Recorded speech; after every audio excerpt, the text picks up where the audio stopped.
കോടതിയിൽ അവിടെ വരും, യാതൊരു സംശയവും അക്കാര്യത്തിലില്ല. തിന്മ ചെയ്തവരെ, അരാജകത്വം ചെയ്തവരെ, അതുപോലെ അക്രമവാസനകൾ ചെയ്തവരെ നിങ്ങൾ വരും നിങ്ങളുടെ നാഥന്റെ മുമ്പിൽ പഞ്ചപുച്ഛമടക്കി അന്ന് നിങ്ങൾ അവിടെ നിൽക്കും.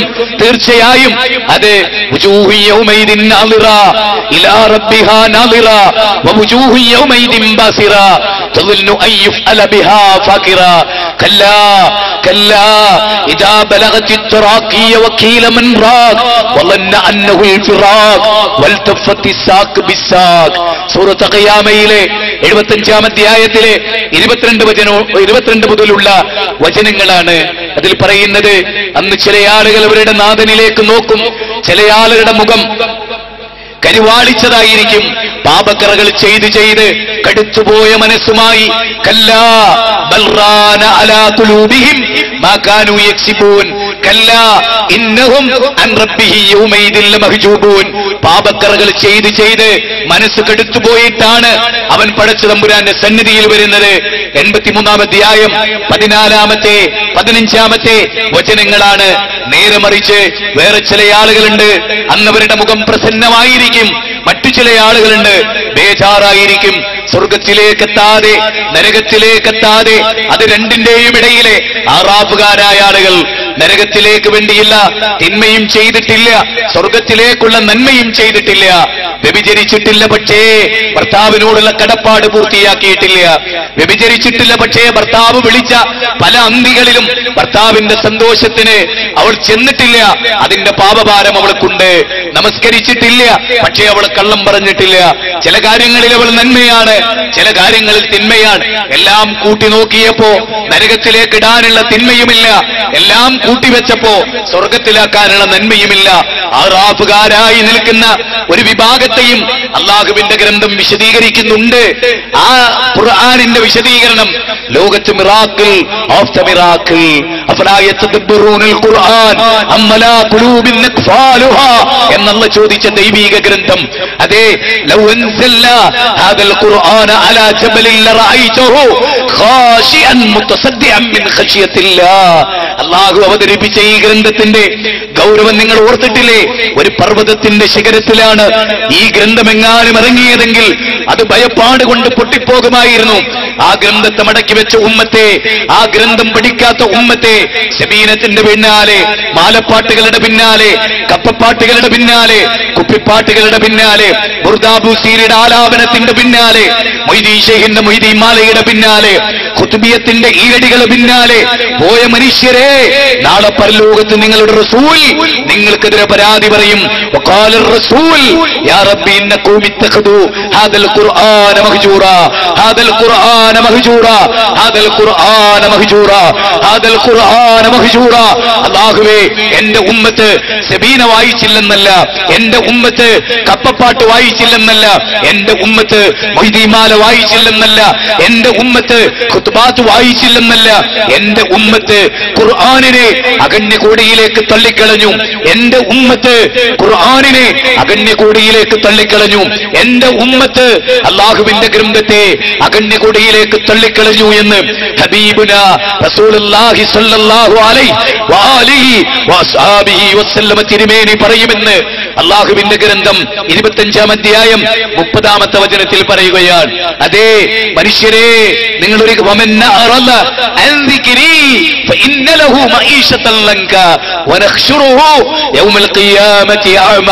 അള്ളാഹുവിന്റെ ഖുർആനെ തള്ളിക്കളഞ്ഞവർ, ഖുർആൻ പഠിക്കാത്തവർ, ഖുർആൻ ഓതാത്തവർ, പണ്ട് കാലങ്ങളിൽ വിശുദ്ധ ഖുർആനിന്റെ സൂറത്ത് ബഖറയിലെ 50 ആയത്ത് എല്ലാ മഗ്രിബിനും വീട്ടിൽ വെച്ച് ഓതാൻ ഹബീബുനാ റസൂലുള്ളാഹി പഠിപ്പിച്ചു. പിശാച് ബാധ ഏൽക്കില്ലെന്ന് പറഞ്ഞു. അത് അന്ധവിശ്വാസമാണെന്നാണ് പറയുന്നത്, അത് അനാചാരമാണെന്നാണ് പറയുന്നത്. അതെ, ആ അന്ധവിശ്വാസം പഠിപ്പിച്ച ആള് മുഹമ്മദ് നബിയാണ്. സഹോദരങ്ങളെ, സൂറത്ത് ബഖറയുടെ 50 ആയത്ത് മഗ്രിബിനെ വീട്ടിൽ നിന്ന് വായിക്കാൻ, വിശുദ്ധ ഖുർആൻ ഓതാൻ, രാത്രിയിൽ സൂറത്ത് മുൽക്കിന്റെ 30 വചനങ്ങൾ ഓതി ശരീരത്തിൽ ഊതി തടവിക്കിടക്കാൻ ഹബീബുനാ റസൂലുള്ളാഹി പറഞ്ഞു. പക്ഷേ സംഗീതത്തിന്റെ ഈരടികളിൽ, കാവ്യാമാധവന്റെ ഡയലോഗുകളിൽ, മമ്മൂട്ടിയുടെ ഡയലോഗുകളിൽ അഭിരമിച്ച്, ക്രിക്കറ്റ് താരങ്ങളുടെ കളികളിൽ, ഫുട്ബോൾ താരങ്ങളുടെ കളികളിൽ അഭിരമിച്ച്, ഐഡിയ സ്റ്റാർ സിംഗറിന്റെ മുമ്പിലിരുന്ന് ചാനലുകളും സിനിമകളും ആസ്വദിച്ച് പിശാചിന് ഇഷ്ടപ്പെട്ട് കിടത്തം കിടന്ന് വല്ലാഹു യതവഫൽ അൻഫുസ ഹീന മൗതിഹാ വല്ലതി ലം തമൂത് ഫീ മനാമിഹാ, ആ ഉറക്കത്തിൽ അല്ലാഹു ആത്മാവിനെ പിടിച്ചു കൊണ്ടുപോയി കാഫിറായി മരിച്ചുപോയി. അല്ലേ? അതല്ലേ അവസ്ഥാവിശേഷങ്ങൾ നമ്മുടെ നാടുകളിൽ, നമ്മുടെ സമൂഹങ്ങളിൽ അതല്ലേ നടക്കുന്നത്? സമൂഹം കേടുവരുന്നതിൽ ദുഃഖിക്കുന്ന ഉസ്താദുമാരെ കണ്ടിട്ടുണ്ടോ നിങ്ങൾ? ഉണ്ടോ? ഞാൻ വളരെ ഗൗരവമായ ഒരു പോയിന്റ് ചോദിക്കാൻ, മുസ്ലിം ഉമ്മത്ത് കേടുവന്നതിന്റെ കാരണം പണ്ഡിതന്മാരാണ് എന്നാണ് ഞാൻ പറയാം. എന്റെ അഭിപ്രായം അതാണ്. ഞാനത് തെളിയിക്കുകയും ചെയ്യും. മുസ്ലിം ഉമ്മത്ത് കേടുവരാനുണ്ടായ കാരണം മതസംഘടനകളുടെ നേതാക്കന്മാരാണ് എന്ന് ഞാൻ ഉറച്ചു പറയുന്നു. അത് തെളിയിക്കേണ്ട ബാധ്യതയും എനിക്കുണ്ട്. സത്യം സത്യം സത്യം, മുസ്ലിം ഉമ്മത്ത് കേടുവന്നത് പണ്ഡിതന്മാരെ കൊണ്ടാണ്. യാതൊരു സംശയമുണ്ടെങ്കിൽ കർത്താന്തര ഞാൻ പറയുന്നത്, പണ്ഡിതന്മാർ നിർവഹിക്കുന്ന കൃത്യമായ ദൗത്യം, അതായത് പ്രവാചകന്മാർ നിർവഹിച്ച കൃത്യമായ ഡ്യൂട്ടി, അതാണല്ലോ പണ്ഡിതന്മാരെ നിർവഹിക്കേണ്ടത്. അൽ ഉലമാഉ വറസത്തുൽ അംബിയാ. അൽ ഉലമാഉ, അതെ, ഉലമാക്കൾ ആരാണ്? അംബിയാക്കളുടെ അനന്തരാവകാശികളാണ്. ദീനാറും ദിർഹമുമല്ല അവർ അനന്തരമെടുക്കുന്നത്. അവർ അനന്തരമെടുക്കുന്നത് ഇൽമാണ്. ഖുൽ ഹൽ യസ്തവിൽ ലദീന യഅലമൂന വല്ലദീന ലാ യഅലമൂൻ, അറിവുള്ളവനും അറിവില്ലാത്തവനും സമമാവുകയില്ല. 39-ാം അധ്യായം 9-ാമത്തെ വചനമാണ്. യർഫഇല്ലാഹു അല്ലദീന ആമനൂ മിൻകും വല്ലദീന ഊത്തുൽ ഇൽമ ദറജാതിൻ. അല്ലാഹു അറിവുള്ളവർക്ക് പദവികൾ ഉയർത്തും, ഈമാനുള്ളവർക്കും പദവികൾ ഉയർത്തും. അതുകൊണ്ട് തന്നെ നമുക്ക് ചില കാര്യങ്ങൾ ഗൗരവമായി പറയാനുണ്ട്. നബി സല്ലല്ലാഹു അലൈഹി വസല്ലമയുടെ മിമ്പർ, പോയിന്റ് 1 ഞാൻ ആദ്യമായി പറയാൻ ശ്രദ്ധിക്കണം. ഒന്നാമത്തെ പോയിന്റ്, ധാർമ്മികത വളരണം. ധാർമ്മികത തളരുന്നത് എന്തുകൊണ്ടാണ്? ഏതൊരു സംഗതിയും തളരപ്പോഴ ഒരു ചെടി ഉണങ്ങുന്നു. കാരണം എന്താ? വേരുണങ്ങിയോ? പരിശോധിക്കണം. വെള്ളത്തിന്റെ കുറവുണ്ടായോ? പരിശോധിക്കണം. നല്ല ചൂടത്ത് പാറയിൽ ഒരു ചെടി ഇങ്ങനെ വളർന്നു വന്നു, നല്ല ചൂടാണ്, വെള്ളമില്ല, വെള്ളം കിട്ടണില്ല, വെള്ളം ഒഴിക്കണില്ല, എങ്കിൽ ആ ചെടി ഉണങ്ങിക്കൊണ്ടേയിരിക്കും. അപ്പൊ സ്വാഭാവികമായും ഉമ്മ പറയും, മോനെ വെള്ളമൊഴിക്കാത്തോണ്ടാണ്, നീ ഒന്ന് വെള്ളമൊഴിച്ചു നോക്ക്. വെള്ളമൊഴിച്ചു, ശ്രദ്ധിച്ചു, അപ്പൊ അതാ കിളർത്തു വരുന്നു, ഇല തളിർക്കുന്നു, ചെടി വളരുന്നു, പൂവുണ്ടാകുന്നു, കായുണ്ടാകുന്നു. അല്ലേ? ശ്രദ്ധിക്കുന്നത് കൊണ്ടാണ്. നമ്മുടെ മക്കളെ നമ്മൾ ശ്രദ്ധിച്ചോ? ഏത് കാലം മുതൽ ശ്രദ്ധിക്കണം? വളരെ പ്രധാനമായ പോയിന്റിലേക്കാണ് ഞാൻ നിങ്ങളുടെ ശ്രദ്ധ ക്ഷണിക്കുന്നത്.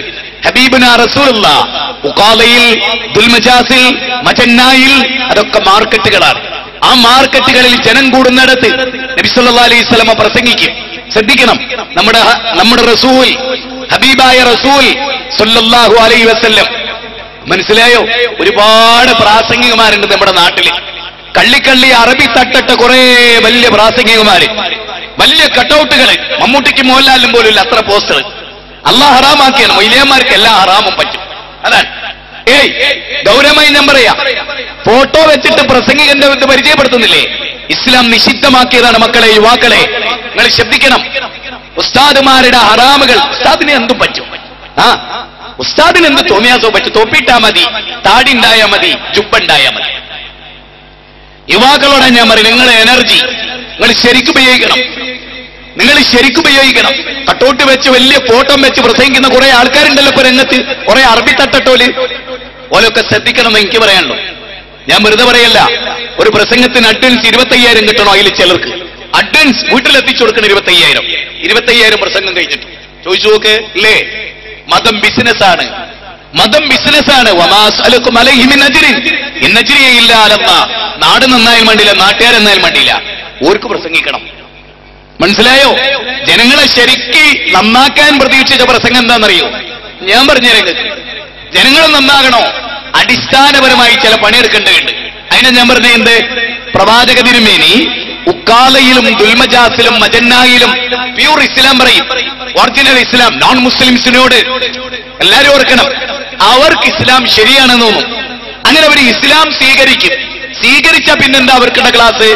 അത് ദാറുൽ അർഖമിലാണ്, അർക്കമിന്റെ വീട്ടിലാണ്. പിന്നെ അവർക്ക് തർബീയത്തും തസ്കിയത്തുമാണ്.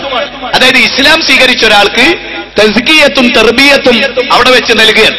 നമ്മുടെ മിമ്പറുകളാണ് തർബീയത്തിന്റെയും തസ്കിയത്തിന്റെയും കേന്ദ്രം. നബി മദീനയിൽ പള്ളി സ്ഥാപിച്ചു, 500 ഖുതുബ നടത്തി. എല്ലാവരും ഓർക്കണം, എല്ലാ മുസ്ലിം സംഘടനകളും, ഞാൻ ഏതെങ്കിലും ഒരു സംഘടന പറയല്ല, 500 ഖുതുബകൾ ഹബീബായ റസൂലുള്ളാഹി സ്വല്ലല്ലാഹു അലൈഹി വസല്ലം നടത്തി. ഓരോ ഖുതുബ നടത്തും തോറും ആ ജനതയിലെ ആണിന്റെയും പെണ്ണിന്റെയും നിലവാരം വളരുകയാണ്. നന്മയിൽ നിന്ന് നന്മയിലേക്ക് ഓരോ വെള്ളിയാഴ്ച കഴിയുമ്പോഴും ആ മഹലിൽ തിന്മയില്ലാതാകുന്നു, നന്മ വിളയുന്നു, നന്മയുടെ ആധിക്യമുണ്ടാകുന്നു. നമ്മുടെ നാട്ടിലോ 25 കൊല്ലം മാട്ടൂല സുന്നിപ്പള്ളിയിൽ ആ മഹലിൽ എന്തൊക്കെ തിന്മണ്ടോ അത് അതിന്റെ 110 ഡിഗ്രിയിൽ ഇപ്പോഴും ഉണ്ട്. എന്താ കാരണം? 25 കൊല്ലം മുമ്പ് ഖുതുബ പറഞ്ഞ ഖതീബിന് എന്തൊക്കെ തിന്മണ്ടോ അത് 25 കൊല്ലം കഴിഞ്ഞിട്ടും ഉണ്ട്. എന്താ കാരണം? വെള്ളിയാഴ്ച എങ്ങനെ ഉപയോഗിക്കണം എന്ന് അറിഞ്ഞൂടാ.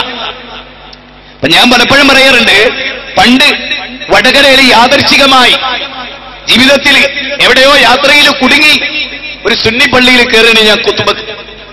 അവിടെ വടകര എവിടെയെന്ന് പറഞ്ഞാൽ പഴയ സ്റ്റാൻഡില് ഒരു പാണ്ഡ്യാലയുടെ അടുത്തൊരു പള്ളിയുണ്ട്. ഇപ്പോഴുണ്ടോ പള്ളി? ആ ബോർഡ് ഇപ്പൊ ഉണ്ടോന്ന് എനിക്കറിയില്ല. ആ പള്ളിയിൽ ഞാനിങ്ങനെ കയറിയപ്പോ അവിടെ എഴുതി വെച്ചൊരു ബോർഡ്, ഖുതുബ നടക്കുമ്പോൾ ബീഡി വലിക്കുകയോ സിനിമാ കഥ പറയുകയോ ചെയ്യരുത്. അപ്പൊ എന്ത് മനസ്സിലായി? ഉസ്താദിന്റെ ഖുതുബ നടക്കുമ്പോ പള്ളിന്റെ 2ാം നിലയില് വെള്ളിയാഴ്ച പിന്നെ സിനിമാ കഥ. കാരണം ഉസ്താദിന്റെ അറബി ഉസ്താദിന് തന്നെ തിരിഞ്ഞിട്ടില്ല. പിന്നല്ലേ ഇരിക്കുന്നവർക്ക് അണ്ണമായിട്ട് ഇറങ്ങി ഈ ചെക്കന് എന്ത് തിരിയാനാണ്? ചോദിച്ചു നോക്ക് നിങ്ങൾ ആളുകളോട്, നിങ്ങൾ ഏത് പള്ളിയിലാ പോലെ? ഞങ്ങൾ അറബിയിൽ ഖുതുബ. എങ്ങനെയുണ്ട്? നല്ല ഒച്ചയാ. ഉസ്താദിന്റെ ഒച്ച നല്ല ഒച്ച. തിരക്കെടുക്ക. അനക്കെന്തേ മനസ്സിലായോ? ഉസ്താദിന് എന്നെ മനസ്സിലായില്ല. പിന്നല്ലേ എനിക്ക്. അതുകൊണ്ടാ നാട് കിടന്നു. എന്തുകൊണ്ടാ മുസ്ലിം യുവാക്കൾ കിടന്ന് അറബിയിൽ ഖുതുബ എടുക്കുന്നുണ്ടാണ് എന്നാണ് ഞാൻ പറയുന്നത്. എന്നെ തിരുത്താൻ കഴിവുള്ളവർക്ക് വരാം, ഞാൻ തെളിയിച്ചും തരാം. അതുകൊണ്ടാ കുറ്റകൃത്യങ്ങൾ ഏറ്റവും കൂടുതലുള്ള എവിടെയാ? മുസ്ലിം പോക്കറ്റിൽ അറബിയിൽ ഖുതുബ എടുക്കണ മഹല്ലുകളില്ല. നീ വെറുതെ പറയല്ല. കേരളത്തിന്റെ ക്രൈമിന്റെ റിപ്പോർട്ടാണ്, മലയാള മനോരമ നടത്തിയ സർവേയാണ്. എന്താ കാരണം? മാതൃഭാഷയിൽ ഖുതുബ എടുക്കുന്നിടത്ത് തിന്മല്ല എന്ന് ഞാൻ പറയുന്നില്ല. ഞാൻ അയാളല്ല, നോണ പറയാൻ ഞാൻ ആളല്ല. പക്ഷേ താരതമ്യേന തിന്മകളിൽ നിന്ന് മാതൃഭാഷയിൽ ഖുതുബ എടുക്കുന്ന പള്ളിയിൽ വരുന്നോര് തിന്മ ഒഴിവാക്കുന്നു. അതിന്റെ ഏറ്റവും വലിയ തെളിവാണ് ഒരു AP സുന്നിയോ EK സുന്നിയോ മുജാഹിദ് പള്ളിയിൽ യാദർശികമായി മാതൃഭാഷയിൽ ഖുതുബ കേട്ടാൽ പിന്നെ അടുത്ത വെള്ളിയാഴ്ച ആരും അറിയാതെ അവിടെ എത്തുന്നു. കാരണം എന്താ? ഓന്റെ മനസ്സിന് ഉസ്താദിന്റെ ഖുതുബ സ്ട്രൈക്ക് ചെയ്തു, അങ്ങനെ മാറുന്നു. അപ്പൊ പിന്നെ ആളുകൾ ഇപ്പൊ പലപ്പോഴും ഞാനൊരു നാട്ടിൽ ചെന്നപ്പോ ആ നാട്ടില് നിസ്കാരമില്ലാത്ത, നോമ്പില്ലാത്ത, യാതൊരു നന്മയുമില്ലാത്ത കുറെ യുവാക്കൾ. ആ യുവാക്കള് മുജാഹിദ് പ്രസ്ഥാനത്തിലെ പണ്ഡിതന്മാരെ പ്രസംഗം കേട്ട് മാറി മുജാഹിദ് പള്ളിയിൽ പോകാൻ തുടങ്ങിയപ്പോ ഉസ്താദ് അടുത്ത വെള്ളിയാഴ്ച പള്ളിയിൽ നിന്ന് പ്രസംഗിച്ചു. ഒരുപാട് ചെറുപ്പക്കാർ പഴിച്ചുപോയി. എന്താ പഴിച്ചത്? കഴിഞ്ഞ 3 ആഴ്ച മുമ്പ് വരെ ഒരു നിസ്കരിക്കൂലായിരുന്നു, നോമ്പ് വിൽക്കൂലായിരുന്നു, സിനിമ കാണുകയായിരുന്നു, സിഗരറ്റ് വലിക്കായിരുന്നു, ചിലപ്പൊക്കെ കഞ്ചാവ് അടിക്കും, ചിലപ്പൊക്കെ വെള്ളടിക്കും. മുജാഹിദ് അതിനോട് വാക്ക് നിർത്തി. അതുകൊണ്ട് ഒരു പേച്ച്. അപ്പൊ ഉസ്താദ് എന്താ പ്രതീക്ഷിക്കുന്നത്? കാട്രായി അടിക്കുന്ന ഉസ്താദിന്റെ കൂടെ പെഗ്ഗൊഴിക്കുന്ന, ഉസ്താദിന്റെ കൂടെ സിഗരറ്റ് വലിക്കുന്ന ഒരു ടീം ഉണ്ടാകണമെന്നോ? അല്ല, ആ പ്രസംഗിച്ച മൊയ്ലിയാറുണ്ടല്ലോ, ആ മൊയ്ലിയാർ എന്താ ഉദ്ദേശിക്കുന്നത്? മുജാഹിദായപ്പോ നിസ്കാരം തുടങ്ങി, മുജാഹിദായപ്പോ സിനിമാണല്ലോ ഒഴിവാക്കി, കള്ളുകൂടി ഒഴിവാക്കിയപ്പോ ഉസ്താദ് പറയണം പേച്ച്. അപ്പൊ ഉസ്താദ് എന്താ ഉദ്ദേശിക്കുന്നത്? കാട്രായി അടിച്ചു ഫിറ്റാകുന്ന യുവാവാണ് സ്വർഗത്തിന്റെ നടുക്കണ്ടെന്നോ? എന്താ ഈ സാധനമൊക്കെ പ്രതീക്ഷിക്കുന്ന മുസ്ലിം ഉമ്മത്തില്? ഞാനൊരൽപ്പം വൈകാരികമായി നിങ്ങൾ ബേജാറാകണ്ട. കാരണം ഈ ഉമ്മത്തിനെ കുറിച്ച് എനിക്ക് കാഴ്ചപ്പാടുകളുണ്ട്. ഈ സമൂഹം നന്നാകണമെന്ന് നമ്മൾ ആഗ്രഹിക്കുന്നു. അതുകൊണ്ട് യുവാക്കളെ നിങ്ങൾ ശരിക്കും ആലോചിക്കണം. യുവാക്കളെ, ഈ സമൂഹം നന്നാകണോ? ദീനുൽ ഇസ്ലാം ശരിക്ക് പഠിപ്പിക്കപ്പെടേണ്ടതുണ്ട്. 500 ഖുതുബ നബി നടത്തിയെന്ന് ഞാൻ പറഞ്ഞല്ലോ. ആ ഖുതുബയെ പറ്റി പറയാൻ ഹദീസുകളിൽ ജാബിർലാനെ പോലെയുള്ള ആളുകൾ പറയാൻ നബി സല്ലല്ലാഹു ഖുതുബത്താനി യജ്ലിസു ബൈനഹുമാ യഖറഉൽ ഖുർആന വയുദക്കിറുൻ നാസ്. നബി സല്ലല്ലാഹു അലൈഹി വസല്ലമക്ക് 2 ഖുതുബകൾ ഉണ്ടായിരുന്നു. എന്നിട്ട് പറയാണ് യഖറഉൽ ഖുർആന വയുദക്കിറുൻ നാസ്. വല്ലാത്തൊരു പ്രയോഗല്ലേ അത്? മുജാഹിദുകളുടെ വകയല്ലല്ലോ അത്. ഖുർആൻ ഓതിയിട്ട് നബി സമൂഹത്തെ ഉത്ബുദ്ധരാക്കി. അതാ ഖുതുബാൻ. മൊയ്ലിയാരെ ഖുതുബ കേട്ടിട്ട് മക്കളെ നിങ്ങൾ ഉത്ബുദ്ധരായോ? റസൂലിന്റെ ഖുതുബ കേട്ട് ജനങ്ങൾ ഉത്ബുദ്ധരായി, മുജാഹിദുകളുടെ ഖുതുബ കേട്ട് ജനങ്ങൾ ഉത്ബുദ്ധരായി. എന്ത് മനസ്സിലായി? നബി എന്തിനാ ഖുതുബ നടത്തിയ ജനങ്ങളെ നന്നാക്കാനാ, ഭാഷയിൽ വാശി പിടിക്കാനല്ല, ഞാൻ കൊങ്കിണിയേ പറയൂ എന്ന് മസിൽ പിടിക്കാനല്ല, ജനം നന്നാകാനാ. ഖുതുബ എന്തിനാ? ജനങ്ങൾ നന്നാകാനാ. നിസ്കാരത്തെ പോലെയാ ഖുതുബ ആണോ? നിങ്ങളുടെ നാട്ടിലൊക്കെ ഇമാമ് കിബിലക്ക് നേരെ ഓപ്പോസിറ്റായി നിന്നിട്ടാ ഇമാമത്തിക്കല് ആണോ?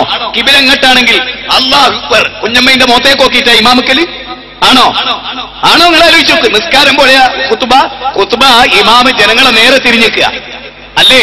ഉസ്താദ് സംസാരിക്കുക, ഉസ്താദ് ആയത്തോതുക, ഹദീസ് ഉദ്ധരിക്കുക അല്ലേ? നിസ്കാരത്തിൽ എങ്ങനെയാ? ആണോ? ജനങ്ങളെ ഉത്ബോധിപ്പിക്കാൻ. ഒരാള് വന്ന് നിസ്കരിക്കാതെ 2 റക്അത്ത് നിസ്കരിക്കാതെ ഇരുന്നപ്പോ യാ ഫുലാൻ ഖും എഴുന്നേറ്റ് 2 റക്അത്ത് നിസ്കരിച്ചോ? ഇല്ല. അപ്പൊ ദീന് പഠിപ്പിക്കല ഖുതുബയുടെ ലക്ഷ്യം, അല്ലാണ്ട് വെറുതെ അറബിയിൽ കുറെ ബടായി പറയലല്ല. അല്ല, അള്ളാന്റെ ഖുർആനിലുള്ളത് എന്താണെന്നറിയോ? ജനങ്ങൾക്ക് തിരിയുന്ന ഭാഷയിൽ സംസാരിക്കണോ? ഇല്ലേ? ഇല്ലേ? ഇല്ലെന്ന് മൊയ്ലിയന്മാര് പറയട്ടെ. ഞാൻ തെളിയിച്ച നിങ്ങൾക്ക് ഖുർആനിലെ 14-ാം അധ്യായം നോട്ട് ചെയ്തോ? എല്ലാവരുടെ കയ്യിലുണ്ടല്ലോ ഖുർആൻ. 14-ാം അധ്യായം 4-ാമത്തെ വചനം എടുക്ക്. വമാ അർസൽനാ മിർ റസൂലിൻ ഇല്ലാ ബിലിസാനി ഖൗമിഹി ലിയുബയ്യിന ലഹും ഫയുദില്ലുല്ലാഹു മൻ യശാ വയഹ്ദി മൻ യശാ. വല്ലാത്ത വാക്കുകൾ. എടോ, ഇത് ഖുർആനിലുള്ളതാണ്. ജമാഅത്ത് സുന്നി മുജാഹിദ് എല്ലാവരുടെ കയ്യിലുണ്ടല്ലോ ഖുർആൻ. ആ ഖുർആൻ എടുത്ത് മറിച്ചു നോക്കിയേ. വമാ അർസൽനാ മിർ റസൂലിൻ, ഒരു റസൂലിനെയും നാം അയച്ചിട്ടില്ല, ഇല്ലാ ബിലിസാനി ഖൗമിഹി, മാട്ടൂലിലെ ജനങ്ങളുടെ ഭാഷ ഏതോ ആ ഭാഷയിലായിക്കൊണ്ടല്ലാതെ, തമിഴ്നാട്ടുകാരന്റെ ഭാഷ ഏതോ ആ ഭാഷയിലായിക്കൊണ്ടല്ലാതെ, അതെ, ലോകത്തെവിടെയൊക്കെ പ്രവാചകന്മാർ വന്നിട്ടുണ്ടോ ആ ജനങ്ങളുടെ ഭാഷ ഏതാണോ ആ ഭാഷയിലല്ലാതെ ഒരു പ്രവാചകനെയും നാം അയച്ചിട്ടില്ല. എന്തിനാണത്? എന്തിനാണത്? ജനങ്ങളുടെ ഭാഷയിൽ പ്രവാചകന്മാർ വരുന്നത് ലിതുബയ്യിന ലഹും, അവർക്ക് കാര്യങ്ങൾ വിശദീകരിച്ചു കൊടുക്കാൻ, അവർക്ക് മനസ്സിലാകണമെങ്കിൽ അവരുടെ ഭാഷയിൽ സംസാരിക്കണമെന്ന് ലോകത്തിന്റെ നാഥൻ. നിങ്ങൾ വേറൊന്നാലോചിച്ച് നോക്കൂ. ഒരു നബി വരിക, ആ നബി പ്രസംഗിക്കുന്നത് നാട്ടുകാർക്ക് മനസ്സിലാകാത്തൊരു ഭാഷയിൽ, എന്നിട്ട് ആ നാട്ടുകാർ അള്ളാഹ് നരകത്തിലിടുക. അത് നീതിയാണോ? ആണോ? ഒരു പ്രവാചകൻ ഏകദൈവാരാധന പഠിപ്പിക്കുക, ശിർക്കിനെതിരെ പഠിപ്പിക്കുക, എല്ലാ ഹറാമുകളിൽ നിന്ന് രക്ഷപ്പെടാൻ അവരോട് പറയാ. പക്ഷേ പ്രവാചകന്റെ ഭാഷ അവർക്ക് തിരിയുന്നില്ല, അതുകൊണ്ട് അവരെ ഹറാമുകൾ ചെയ്യുന്നു. നാളെ അള്ളാഹു അവരെ ശിക്ഷിക്കുകയോ? ഒരു നബി വന്നിരുന്നല്ലോ, ആ നബി സുന്ദരമായി ഇത് പറഞ്ഞിരുന്നുവല്ലോ, ഇത് പറഞ്ഞിട്ട് നിങ്ങൾ എന്താ അത് കേൾക്കാത്തെന്ന് ചോദിച്ചാൽ അവരെന്ത് പറയും? നാഥ, ഞങ്ങളെ ഭാഷ നിനക്കറിയാമല്ലോ, അരാമിക് ഭാഷ സംസാരിച്ചവരാ ഞങ്ങൾ, ഹീബ്രു ഭാഷ സംസാരിച്ചവരാ നമ്മൾ, അതുകൊണ്ട് അശമ്മ ഇസ്രായേല അഡോണാ എലോഹിൻ അഡോണായഹ് എന്ന ഭാഷ ഏകദൈവാരാധനയുടെ ഭാഷയായത്. ഞാൻ പറയുന്നത്, മാട്ടൂലിലെ സുന്നിപ്പള്ളിയിൽ ഇംഗ്ലീഷുകാരാ വരുന്നതെങ്കിൽ ഇംഗ്ലീഷിൽ, എല്ലാവരും അറബി തിരിയുന്നവരാണെങ്കിൽ അറബിയിൽ, എല്ലാവരും മലയാളം തിരിയുന്നവരാണെങ്കിൽ മലയാളത്തിൽ, ഖുർആൻ ആയത്തോതുക അറബിയിൽ തന്നെ, ഹദീസ് ഉദ്ധരിക്കുക അറബിയിൽ തന്നെ, എന്നിട്ട് അതിനെ ട്രാൻസ്ലേഷൻ ചെയ്യുക, അവർക്കത് പറഞ്ഞു കൊടുക്കുക. സഹീഹ് ബുഖാരി കിതാബ് തഹജ്ജുദ് 2013-ാമത്തെ ഹദീസ് ഇന്ന കാര്യമാണ് മക്കളെ പറയുന്നത് എന്ന് പഠിപ്പിച്ചു കൊടുക്കാനാണ് അല്ലാഹു സുബ്ഹാനഹു വ തആല നമ്മളോട് പറഞ്ഞത്. അതല്ലേ ഹുവല്ലദീ ബഅസ ഫിൽ ഉമ്മീന റസൂലൻ മിൻഹും യസ്ലു അലൈഹിം ആയാതിഹി വയുസക്കീഹിം വയുഅല്ലിമുഹുൽ കിതാബ വൽ ഹിക്മ വയകാനൂ മിൻ ഖബ്ലു ലഫീ ളലാലിൻ മുബീൻ. വല്ലാത്തൊരു വാക്ക് അല്ലേ? ഒരു പ്രവാചകൻ അവർക്കിടയിലേക്ക് നിയോഗിച്ചു, ആ പ്രവാചകൻ അവർക്ക് ഖുർആൻ ഓതി, ഹദീസ് ഉദ്ധരിച്ചു, വയുസക്കീഹിം, അങ്ങനെ അവരെ സംസ്കരിച്ചെടുത്തു. മദ്യപിച്ചവർക്ക് ഖുർആൻ തിരിഞ്ഞു, ഖുർആൻ മദ്യപിക്കരുതെന്ന് പറഞ്ഞപ്പോൾ അവർക്ക് മനസ്സിലായി, പലിശക്ക് കൊടുക്കരുതെന്ന് പറഞ്ഞപ്പോൾ അവർക്ക് മനസ്സിലായി, അളവിലും തൂക്കത്തിലും കൃത്രിമം കാണിക്കരുതെന്ന് പറഞ്ഞപ്പോൾ അവർ മനസ്സിലായി. അല്ലെ, കച്ചവടക്കാരൊക്കെ ഉള്ള മാട്ടൂല് ടൗണിൽ, അല്ലെ പഴയങ്ങാടി ടൗണിൽ എല്ലാവരും ഒരു പള്ളിയിൽ വരുന്നു. കച്ചവടത്തിന്റെ നേരും നെറിയും ഖുർആനായ തോതി മലയാളത്തിൽ വിശദീകരിച്ച് അതിന്റെ ഗൗരവം പഠിപ്പിച്ചാൽ കുഞ്ഞമ്മത് പിന്നെ അളവിലും തൂക്കത്തിലും കൃത്രിമം കാണിക്കോ?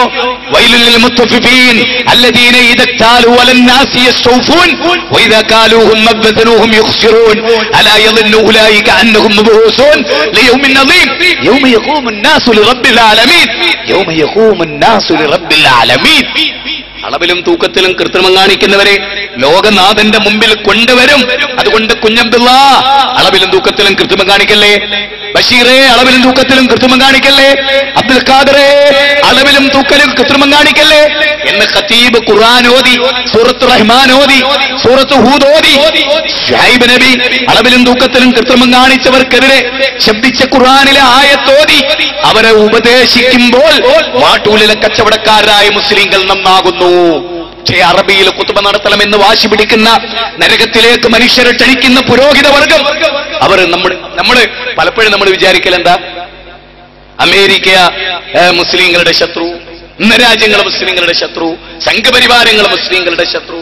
ഞാൻ പറയുന്നത് മുസ്ലിമിന്റെ ഏറ്റവും വലിയ ശത്രു ഇബ്ലീസാണ്, പിന്നെ ഉസ്താദുമാരാണ്. ഞാൻ തെളിയിച്ച നിങ്ങൾക്ക് ലാൽ കൃഷ്ണ അദ്വാനി മൊയ്തീൻ ഷൈനെ വിളിക്കാതെ നമ്മളെ പ്രസംഗിപ്പിച്ച് ശിർക്കേൽപ്പിച്ചിട്ടുണ്ടോ? ഉണ്ടോ? വിനയ് കത്തിയാറ് തവസ്സില് പറ്റുന്നറിന് വയലെറിഞ്ഞിട്ട് നമ്മളെ കൊണ്ട് ശിർക്കേൽപ്പിച്ചിട്ടുണ്ടോ? ഉണ്ടോ? ഉണ്ടോ? പക്ഷെ പേരോട് പറഞ്ഞിട്ടുണ്ട്, കാന്തപുരം പറഞ്ഞിട്ടുണ്ട്. അപ്പൊ ആരാ ശത്രു?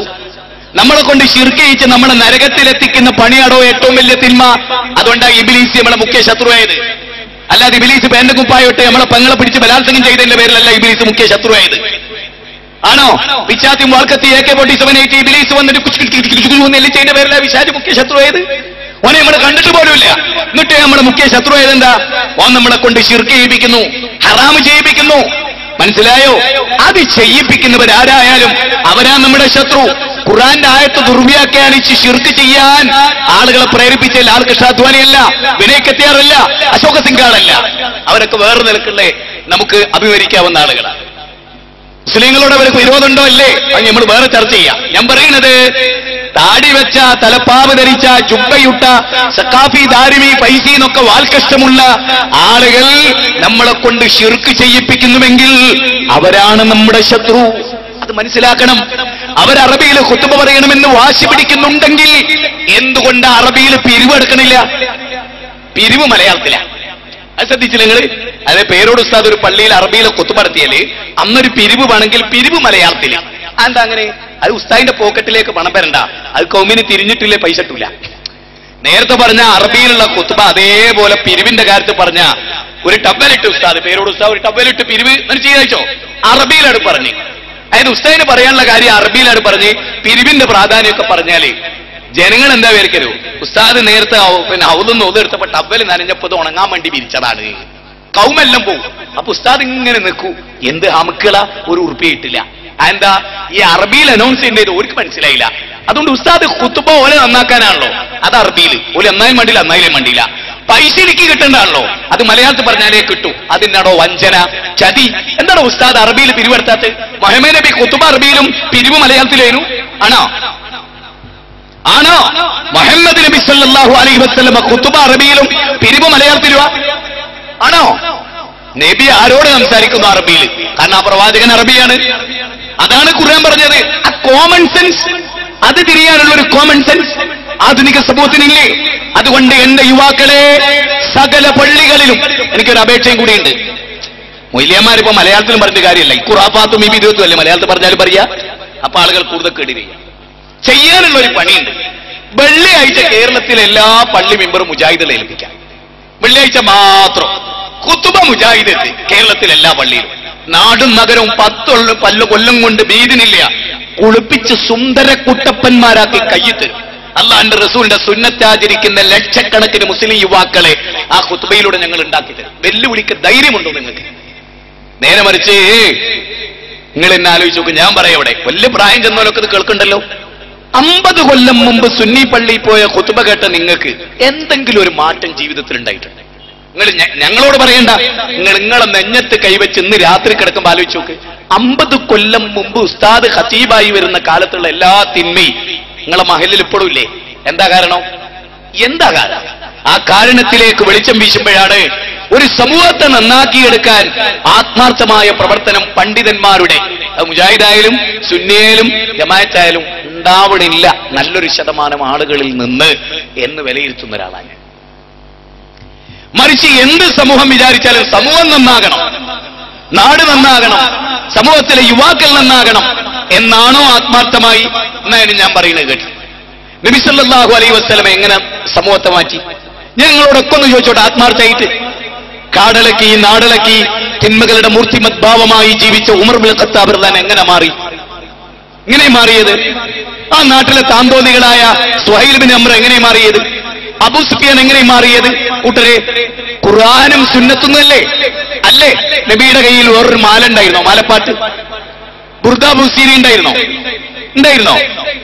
നബിയുടെ കയ്യിൽ ആയുധം എന്താ?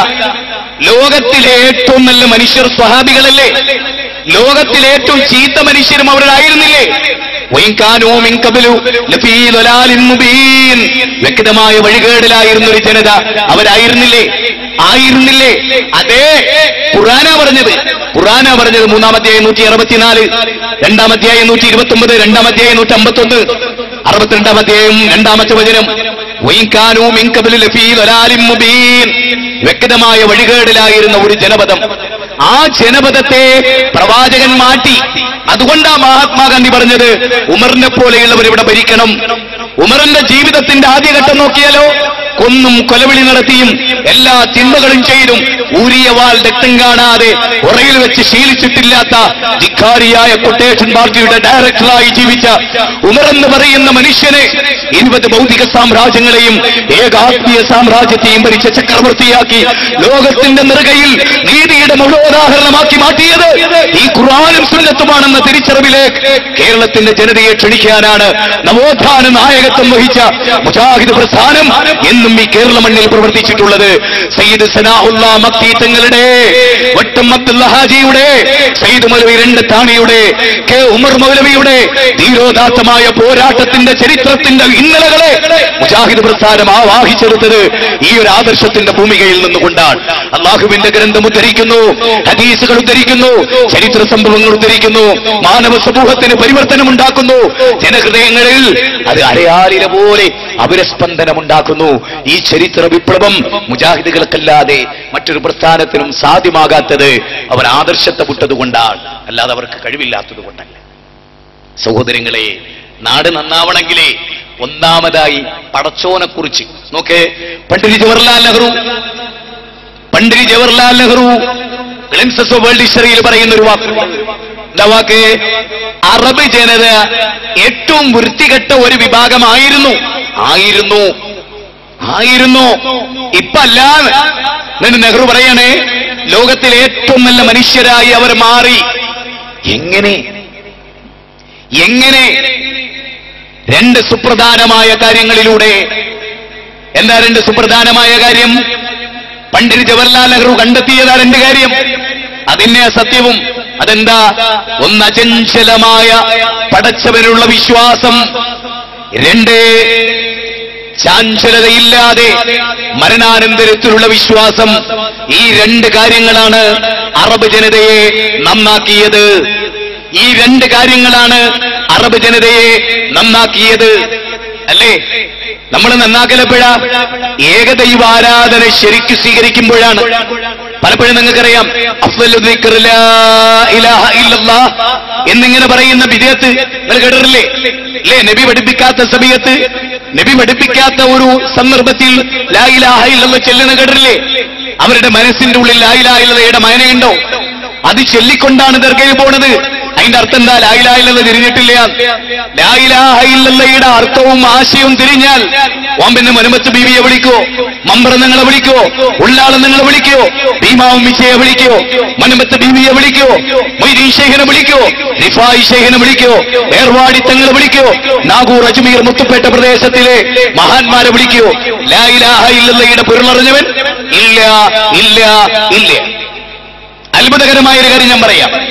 മുജാഹിദ് പ്രസ്ഥാനത്തിലേക്കൊരു സമസ്തയിൽ നിന്നൊരു യുവാവ് വന്നാൽ, സമസ്തക്കാരനായിരുന്ന കാലത്തുള്ള തിന്മകൾ മുജാഹിദ് പ്രസ്ഥാനത്തിൽ വരുമ്പോൾ ഇല്ലാതാകുന്നു. എന്തുകൊണ്ട്? മുജാഹിദ് പ്രസ്ഥാനത്തിൽ വരുന്നതിന് മുമ്പ് ലാ ഇലാഹ ഇല്ലല്ലാഹ് ചൊല്ലിയിരുന്നു. പക്ഷെ അന്ന് ലാ ഇലാഹ ഇല്ലല്ലാഹ് പൊരുളോൻ അറിയില്ല. മുജാഹിദ് പ്രസ്ഥാനത്തിൽ വന്നപ്പോൾ ലാ ഇലാഹ ഇല്ലല്ലാഹ് പൊരുളറിഞ്ഞു. അപ്പൊ പലിശ അവന് നിഷിദ്ധമാണ്, സിനിമ കാണൽ നിഷിദ്ധമാണ്, സ്ത്രീധനം അവന് നിഷിദ്ധമാണ്, സീരിയൽ ആസ്വദിക്കൽ അവന് നിഷിദ്ധമാണ്, പല കാര്യങ്ങളും അവന് നിഷിദ്ധമാണ്.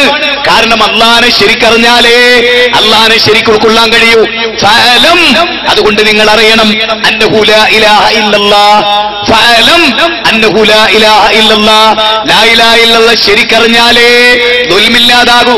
അതുകൊണ്ടാ ഇന്ന ശിർക ലദുൽമുൻ അദീം, ശിർക്ക് ദുൽമാണ്. ാകാൻ ഫഅലം അന്നഹു ലാ ഇലാഹ ഇല്ലല്ലാഹ് 31-ാം അധ്യായം 13-ാമത്തെ വചനം, അതുപോലെ 40-ാം അധ്യായം 19-ാമത്തെ വചനം. അല്ലാഹനെ ശരിക്കറിഞ്ഞാലോ. ആയിഷ ബീവി റളിയല്ലാഹു തആല അൻഹ പറഞ്ഞത് മാട്ടൂലയിലെ കേട്ടോളൂ, മാട്ടൂലിലെ പ്രദേശത്തുള്ള ആളുകൾ കേട്ടോളൂ. ആയിഷ ബീവി റളിയല്ലാഹു തആല അൻഹ MGM-ന്റെ സ്റ്റേറ്റ് പ്രസിഡന്റ് അല്ല, മുസ്ലിം സമൂഹത്തിന്റെ ഉമ്മയാണ്. ആയിഷ ബീവി പറയാണ്, കള്ളു കുടിക്കരുത്, വ്യഭിചരിക്കരുത്, പലിശക്ക് കൊടുക്കരുത് എന്നതായിരുന്നു റസൂലുള്ളാഹി സ്വല്ലല്ലാഹു അലൈഹി വഅസ്ഹാബിഹി വസല്ലമ തിരുമേനി ലോകത്തെ പഠിപ്പിച്ചിരുന്നതെങ്കിൽ, മക്കാ നിവാസികളെ പഠിപ്പിച്ചിരുന്നതെങ്കിൽ ആ ജനത മാറുമായിരുന്നില്ല. ആ സമൂഹത്തിൽ വ്യഭിചാരം സാർവത്രികമാണ്, മദ്യപാനം സാർവത്രികമാണ്, പലിശ കൊടുക്കുന്നു വാങ്ങുന്നു ഒരു പ്രശ്നമില്ല, പെൺകുട്ടികളെ ജീവനോട് കുഴിച്ചു മൂടുന്നു പ്രശ്നമില്ല. അതൊക്കെ നിലനിന്നൊരു ലോകത്ത് അതല്ല റസൂൽ ആദ്യം പറഞ്ഞത്. മദ്യപിക്കരുത്, വ്യഭിചരിക്കരുത്, കള്ളുകുടിക്കരുത്. എന്തുകൊണ്ട്? അതാദ്യം പറഞ്ഞു. അള്ളയുണ്ട്, അള്ള എന്ന ആരാധ്യനുണ്ട്, അള്ളയല്ലാതെ ആരാധിക്കാൻ പാടില്ല. അവനാണ് നമ്മളെ സൃഷ്ടിച്ചത്, അവന്റെ മുമ്പിലാണ് നമ്മൾ ചെന്നു നിൽക്കുക. അവനാണ് പലിശ ഹറാമാക്കിയത്, അവനാണ് മദ്യം ഹറാമാക്കിയത്, അവനാണ് നിങ്ങൾക്ക് വ്യഭിചാരം ഹറാമാക്കിയത്, അവനാണ് നിങ്ങൾക്ക് ഖത്ലുൻ നഫ്സ് ഹറാമാക്കിയത്. അതുകൊണ്ട് അവനെ പേടിക്കണം. അവന്റെ മുമ്പിൽ നിങ്ങൾ ചെന്നു നിൽക്കും. വലഖദ് ജീതുമൂനാ ഫുറാദാ കമാ ഖലഖനാകും അവ്വല മറ വഇൻ മിൻകും ഇല്ലാ വാരിദുഹാ കാന അലാ റബ്ബിക ഹത്മൻ മഖ്ദിയാ. 19-ാം അധ്യായം 71, 6-ാം അധ്യായം 94. എന്തായാലും പറയുന്നത്, ഉമ്മ പ്രസവിച്ച അവസ്ഥയിൽ വസ്ത്രം ധരിക്കാത്തവരായി, ചെരുപ്പ് ധരിക്കാത്തവരായി, അതുപോലെ ചേലാകർമ്മം ചെയ്യാത്തവരായി പടച്ചോന്റെ മുമ്പിൽ നിങ്ങൾ നിൽക്കേണ്ടി വരും. അതേ, ആ റബ്ബിനെ നിങ്ങൾ കണ്ടുമുട്ടേണ്ടി വരും. ആ ബോധം ഉണ്ടാകുമ്പോഴാണ് ഇത് ചെയ്യരുത്, ഇത് ചെയ്യാം, ഇത് ചെയ്യണം, ഇത് ചെയ്യാൻ പാടില്ല. മാറിടത്തിലേക്ക് ശിരോവസ്ത്രം താഴ്ത്തിയിടാൻ പറഞ്ഞത് ഭർത്താവല്ല, എന്നെ സൃഷ്ടിച്ച എന്റെ നാഥനാണ്. എനിക്ക് മാറിടം തന്നവനാണ്, എനിക്ക് സൗന്ദര്യം തന്നവനാണ്, എനിക്ക് ചുണ്ടു തന്നവനാണ്, എനിക്ക് ഈ കണ്ട എല്ലാ നന്മകളും തന്നവനാണ്. അവന്റെ ഇഷ്ടം ഇതാണ്. അതുകൊണ്ട് ഞാൻ മാറിടത്തിലേക്ക് ശിരോവസ്ത്രം താഴ്ത്തിയിടുന്നു. ഞാനതിനെ എതിർക്കുകയില്ല, ഞാനതനുസരിക്കാൻ ബാധ്യസ്ഥയാണ്. എന്റെ ഭർത്താവിനോട് താടി വെക്കാൻ അള്ളാഹുവിന്റെ റസൂലിന്റെ കൽപ്പനയാണ്. എന്റെ ഭർത്താവിന് ലഭിക്കാൻ പോകുന്ന പുണ്യത്തെ ഞാൻ തടുക്കുകയില്ല. കാരണം ഞാൻ എന്റെ നാഥനെ കണ്ടുമുട്ടേണ്ടതുണ്ട്. ഈ ബോധത്തിനല്ലാതെ മനുഷ്യനെ നന്നാക്കാൻ കഴിയില്ല. ഈ ബോധത്തിനല്ലാതെ മനുഷ്യനെ നന്നാക്കാൻ കഴിയില്ല. ഞാൻ ഉദാഹരണം പറയാം. നമ്മുടെ കുട്ടികളെ കേരളത്തിന്റെ, ഇന്ത്യയുടെ വിവിധ ഭാഗത്ത് നമ്മൾ പഠിപ്പിക്കുന്നുണ്ട്. നമ്മൾ വിചാരിച്ച പോലെ ആ മക്കളെന്ന് വിചാരിച്ചോ നിങ്ങൾ? അങ്ങനെ നിങ്ങൾ ആരെങ്കിലും കരുതിയോ?